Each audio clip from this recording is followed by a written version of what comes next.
This happened a little over a decade ago, when I was an undergrad. I worked as a pharmacy technician my sophomore through senior years. At a pharmacy, you of course have regulars. One such regular was Joe. A mid-30s man with long, scraggly hair and an affinity for bizarre outfits. He was very sweet, but also very ill, mentally and physically. He was on a cocktail of antipsychotics, anti-anxiety, anti-depression.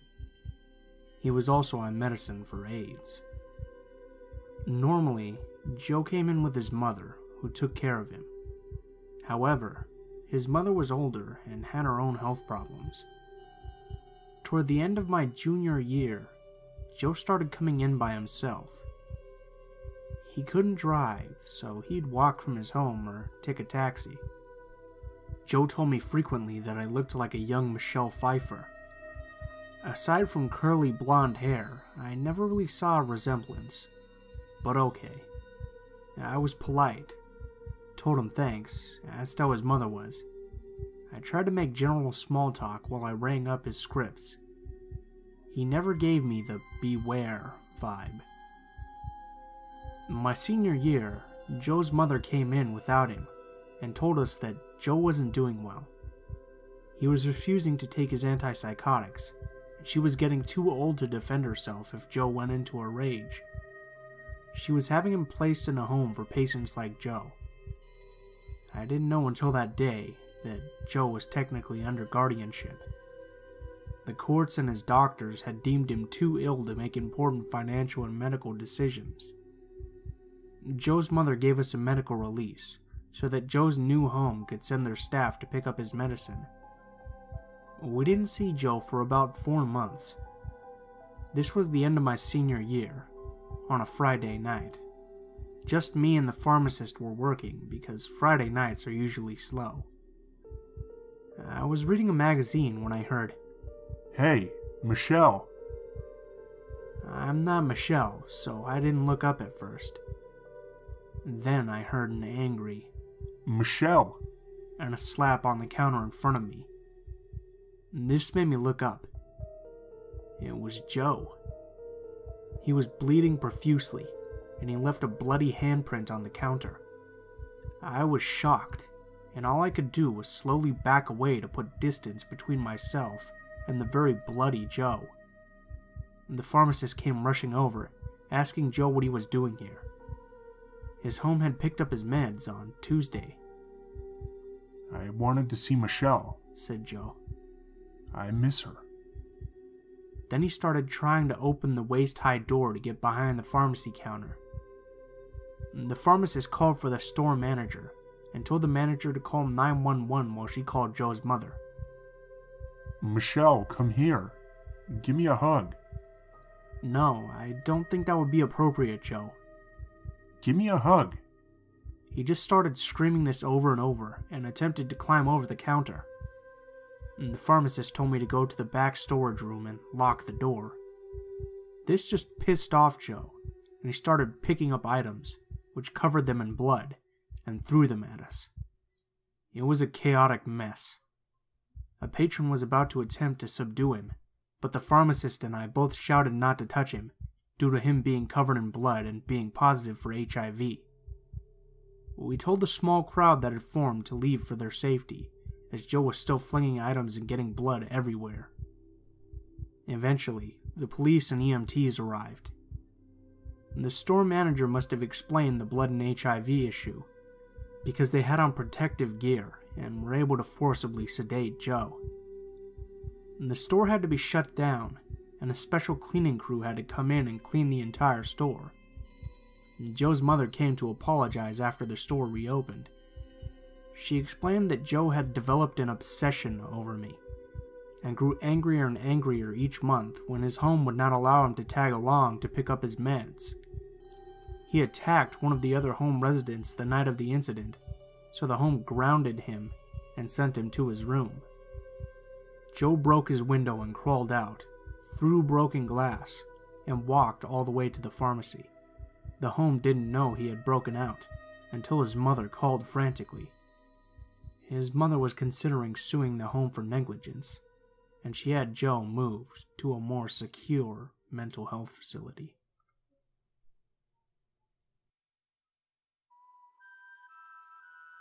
In the earliest months of 2014, I started dating my current boyfriend.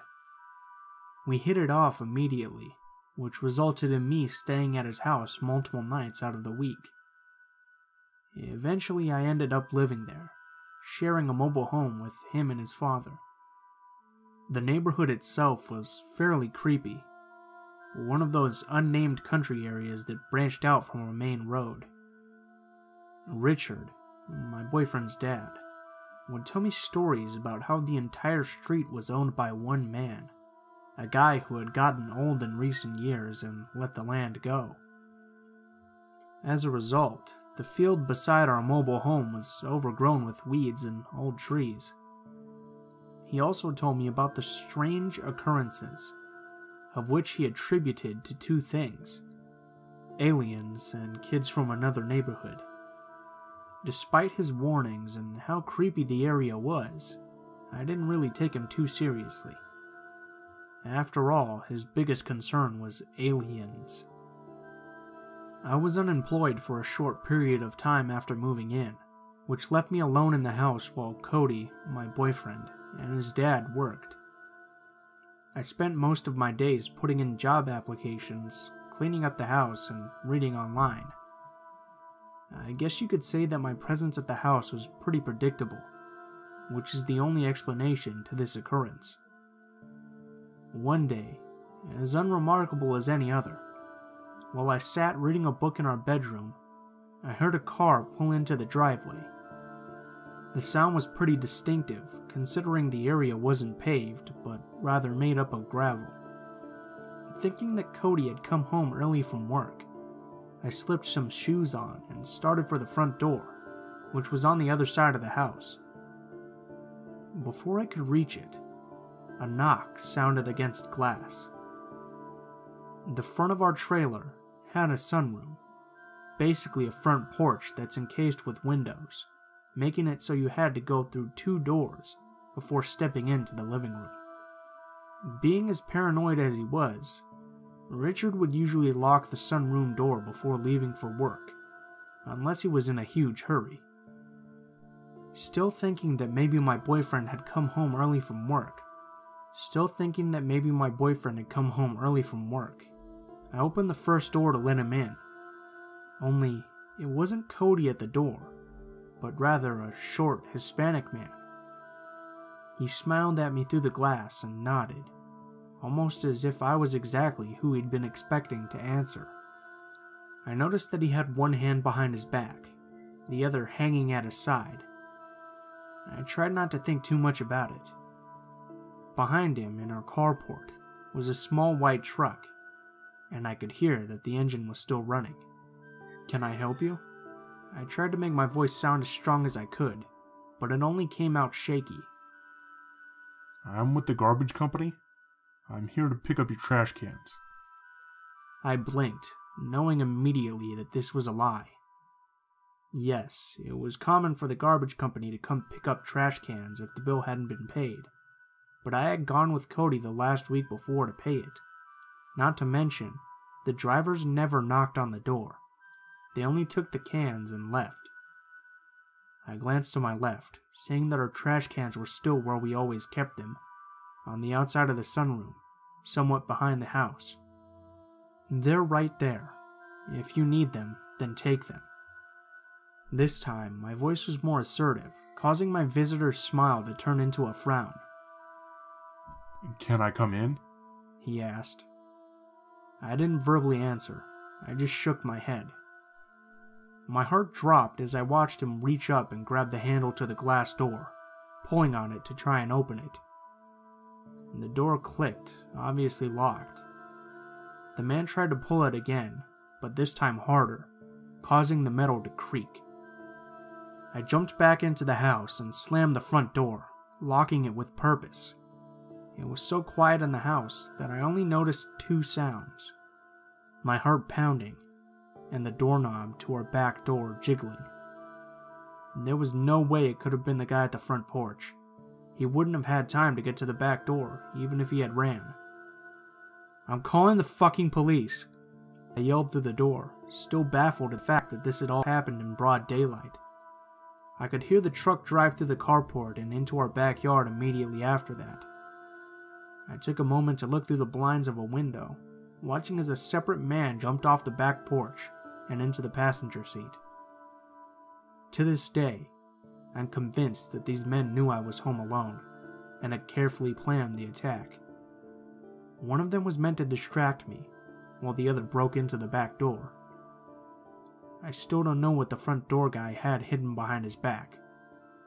All I can say is that I'm forever thankful to how paranoid my father-in-law is. Who knows what could have happened if he hadn't locked the sunroom door.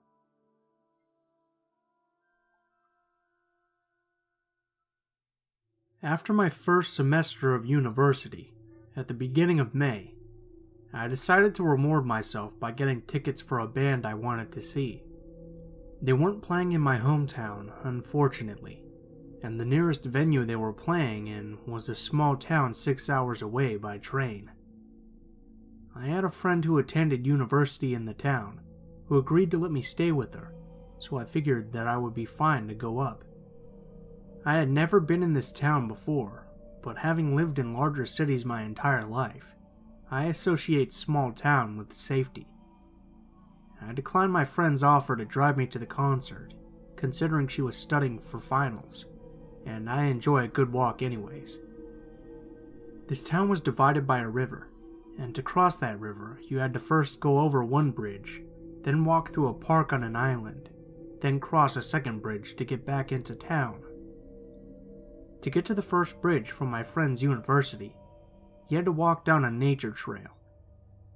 All this was perfectly lovely, as I did it at sunset. I had just emerged from my first winter in a rather harsher environment than I had grown up in, and the whole nature trail/park combo was filled with joggers and children playing, and squirrels, and pretty much everything else I had missed. This is only noteworthy in the fact that I felt completely at ease with my route, but I was pretty distracted and didn't pay a whole lot of attention to exactly which path I had taken. The concert didn't let out until probably slightly past midnight.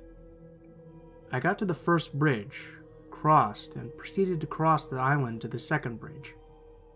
It was a nice night out, and I was actually sort of enjoying myself in the warm spring air. That is, until I got to a hill I didn't remember walking over on the way there.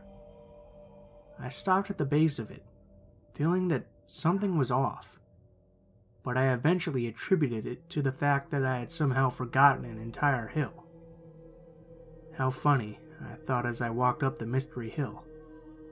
All my thoughts ceased as I got to the top and found myself looking down the path into an empty carnival, and beyond that, the second bridge. Bit of context, I'm 5'7" and a 120-pound female, trained as a circus performer pretty much my entire life.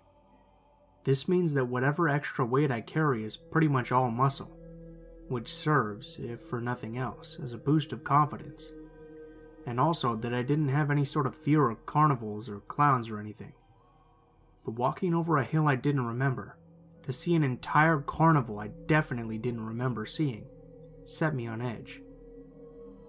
But I didn't really see any way around it. Literally, as there were forests on either side. Plus, the bridge was right there. And besides, the carnival looked pretty abandoned. So I start off down the other side of the hill and into the creepy carnival, maintaining a quick pace, definitely on high alert. I kept my focus mainly on the bridge I was aiming for. I was mostly on the way through, when I saw the people.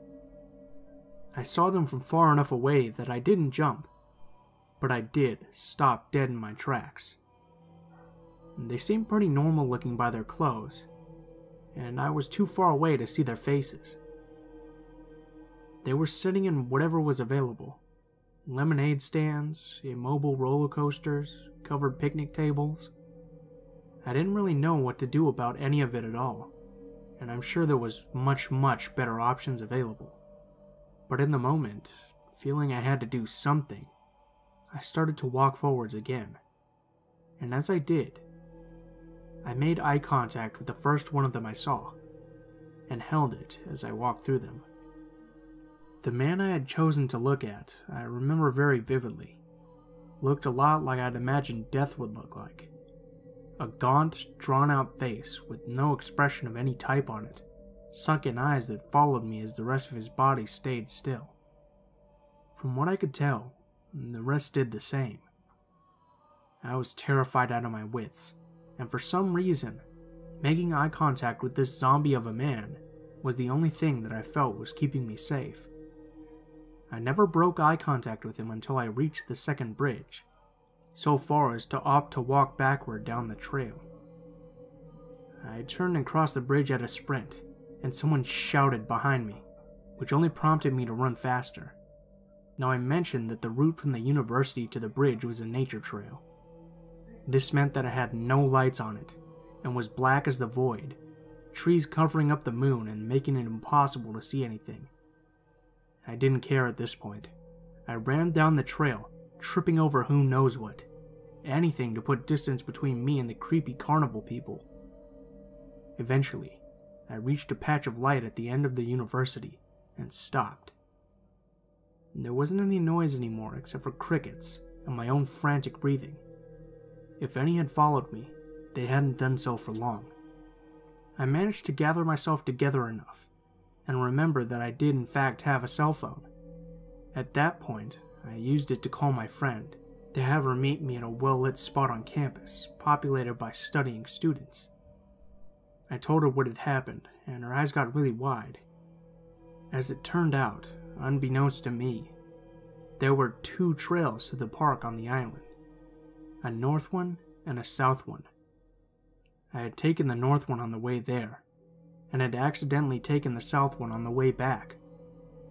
She told me that people never ever passed through the carnival at night, as it was where the local meth addicts would hang out. They were unpredictable at best, and at their worst, well, muggings were the least of it. I had gotten off extremely lucky, so everything ended up being explainable, but somehow, that made it even worse. I didn't sleep well that night, and when my friend offered to drive me to the train station across the river the following evening, I accepted.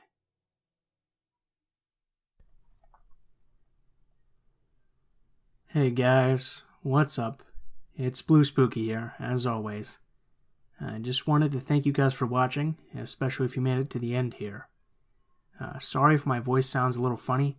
I've been kind of sick the past couple of days. There's been something going on with my throat, so that's why I haven't been able to record much recently the past week. Also, sorry if you can hear any rain in the background. Weather is another contributing factor to why there haven't been as much videos last week. Since my internet is so terrible, the weather actually kind of makes it so that it takes a really long time to upload videos. As always, links to my social media will be in the description below. If you have any stories you'd like me to read, or if you have any stories you'd like to send in, feel free to send me a message on any of those. If you have any constructive criticism, or any ways you think I can improve, please feel free to leave it in the comments below. I'm always looking to improve the channel. Thank you guys so much for watching, and I hope you guys have a great day.